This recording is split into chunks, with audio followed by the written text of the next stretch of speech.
Emotional intelligence, or EI, is the practice of self-awareness, social awareness, self-regulation, and empathy.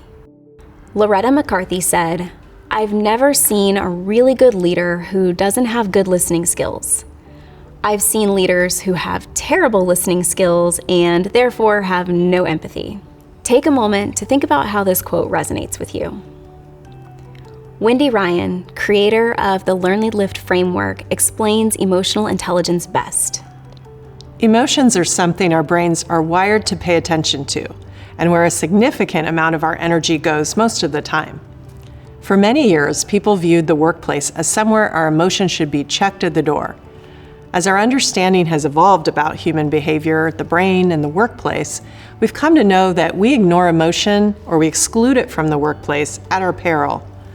Like it or not, emotions influence a lot of our behavior and how people experience their day-to-day work life.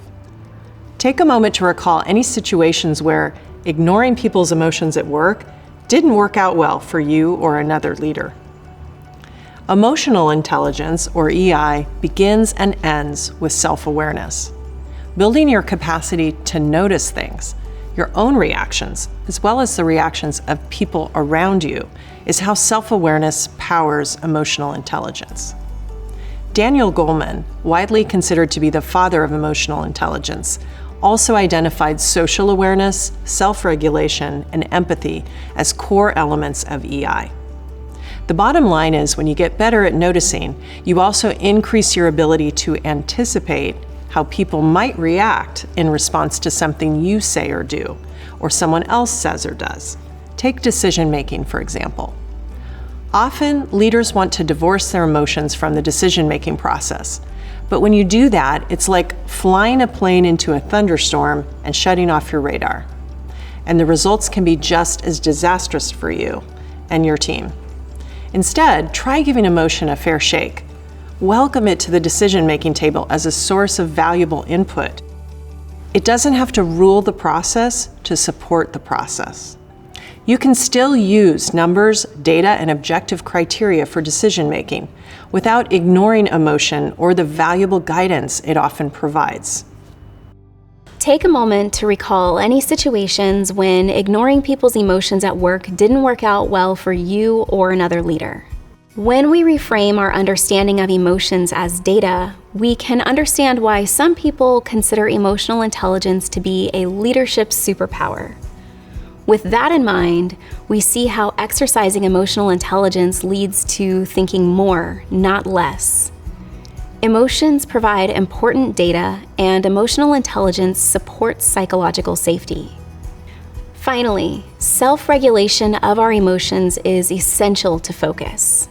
In Learn, Lead, Lift, Wendy Ryan wrote, "When we have low EI, most of us are not doing the work we could be doing or using our brain to its fullest capacity." While having emotional intelligence can be a powerful practice, here are some considerations.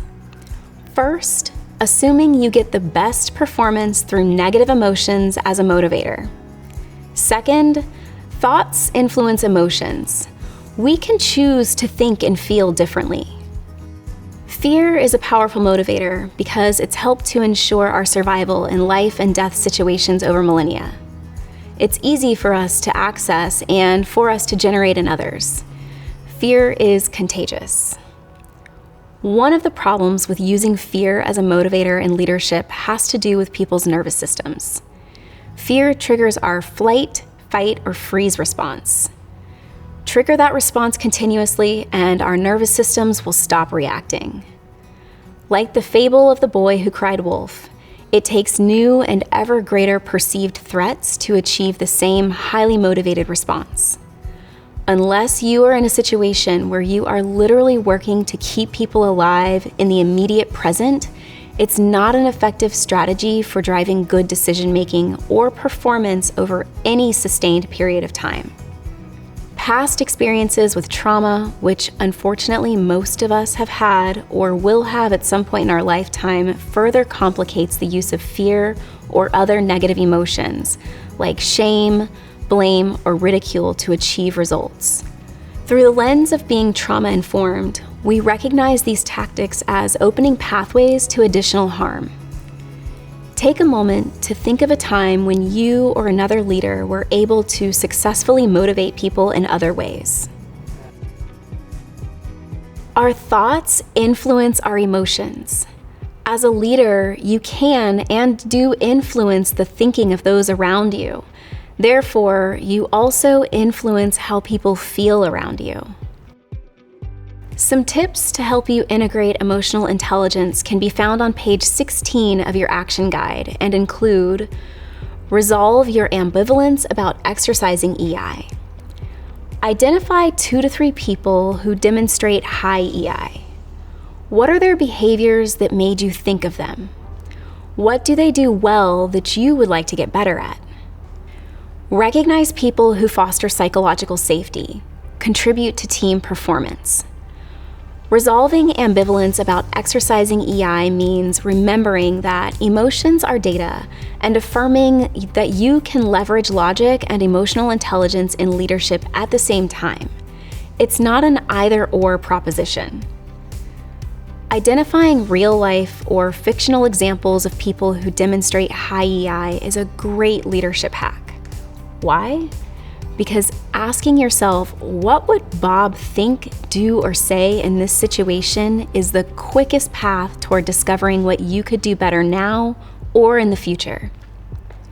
Finally, it's important to recognize and reward team members who excel at creating or maintaining a positive team culture.